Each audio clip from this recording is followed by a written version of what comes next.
female deity from the Pacific Art Unit is from a tiny island in Polynesia called Nuku'ora. Actually, it's in Micronesia here in the Pacific. And the lower picture, I had to show you a picture of the island because it's so interesting. It's really just kind of this circular landmass, but with water kind of both outside and in the inner portion too. So it's like a ring basically of land. So female deity comes from that island. And I think on this slide, yeah, you can see the name of it, Nuku'ora in Micronesia, which was first settled by Polynesian settlers, in particular the Samoans.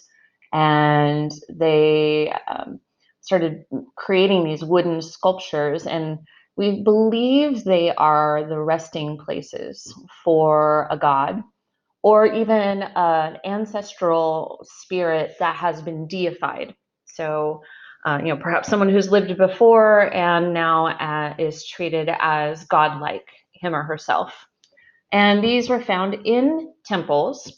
And they wouldn't look like this. So if you saw it, it would be decorated with feathers and beads, painted perhaps a little bit, and then put on woven mats, like nice little, think of like a rug, woven mat there, and utilized mostly during a religious ceremony during the time of year that marked the beginning of harvest time. And they would look to the skies to determine when that would be. And to get the gods on their side, basically, and to help them provide a good harvest, you'd bring offerings to the sculpture. Dances would be performed in its presence. And then also during these ceremonies, if any sculptures were in bad shape, they were rotted or just not looking their best, you would replace those during the ceremonies. And that, in a way, is an offering in and of itself as well.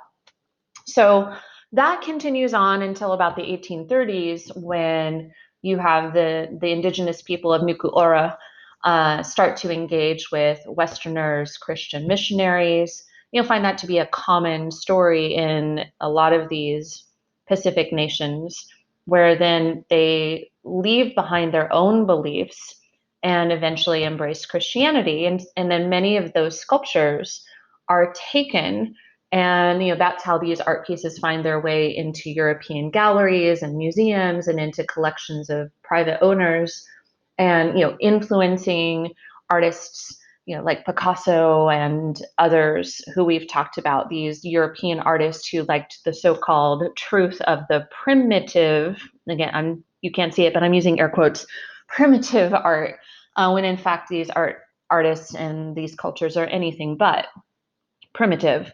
But when the sculptures are taken off the island, they lose, that meaning, because one, the people aren't believing in the faith anymore. They don't have that faith anymore, and then you don't have the ceremony revolving around the sculpture, and so it loses its artistic power and identity in many ways, because it's not being used as it was intended when it's taken off the island, and when the indigenous people then embrace a different faith.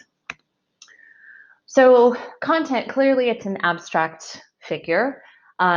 Predominantly this area does the oval shaped or ovoid shaped head, which tapers down at the chin, like you'd typically have a very pointy chin. A column-like neck, which you can definitely see, that's elongated. Facial features, if you had any, would be pretty limited. Might be like a line for an eye or nose or mouth. A lot of times, like this one, you would have nothing for the face. You just have the shape of the head. The chest area would be a line, which you clearly can see in this sculpture in the image on the right. And the breast would be mostly at the outer edges of the sculpture, if it was indeed female, which we believe this one is. The backside or bottom of the sculpture would project out, but then be cut off like flat. And that was typical of the sculptures as well. And we would see the artist would definitely smooth the wood and smooth it typically with a pumice stone, pumice being like a lightweight kind of volcanic stone, and you just go over that wood until you have a glossier, smooth, uniform finish across the entire piece. And then we believe that the sculptures were carved either with a shell, or when the Westerners came and they were still making the sculptures, that they could have used some of the more Western tools and blades to carve the wood until they eventually stopped making them in general. So, very geometric, very minimalistic detail, abstract images that, remember, would have been decorated with more during these religious ceremonies in order to have a good harvest. So, formal qualities and function here. Function is definitely spiritual, religious ritual, and this is a God figure, so religion. All of that, revolves in the, or is tied in with the function, just definitely spiritual functions here.